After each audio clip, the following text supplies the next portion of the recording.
మొదటిది, కుక్క తనకు భోజనం పెట్టిన వారిని దైవంగా భావిస్తుంది కాబట్టి మనిషి వడ్డించింది ప్రసాదంగా తిని తృప్తిగా దీవిస్తుంది. రెండవది, శునకం కాలభైరవుని రూపం కాబట్టి శునకాన్ని ప్రసన్నం చేసుకునే వారికి శని ప్రభావం తక్కువగా ఉంటుంది. 3, కుక్కకు పెట్టిన ఒక్క ముద్ద వల్ల మనుషులు ఇంటికి, పంటకి, పిల్లలకి అన్నిటికీ కాపలా కాస్తూ నమ్మకంగా ఉంటుంది.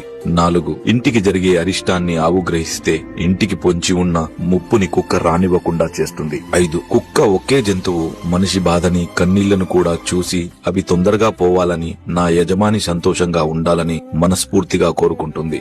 6, ఇంట్లో వాళ్ళు బయటికి వెళ్లేటప్పుడు బాధపడుతూ తిరిగి వచ్చాక ఎంతో సంతోషపడే ఏకైక జంతువు కుక్క మాత్రమే. 7, ప్రాణం పోసిన కన్నపుల్లలు పట్టించుకోకపోయినా పట్టెడు అన్నం పెట్టిన యజమాని కోసం ప్రాణాలైనా ఇవ్వడానికి సిద్ధపడుతుంది. 8, చివరగా కుక్క ఏడ్చిన ఊరు, ఎద్దు ఏడ్చిన వ్యవసాయం, ఆడది ఏడ్చిన ఇల్లు ఎప్పటికీ నిలవదని ఊరికే అనలేదు శునకమా అన్న విషయాలు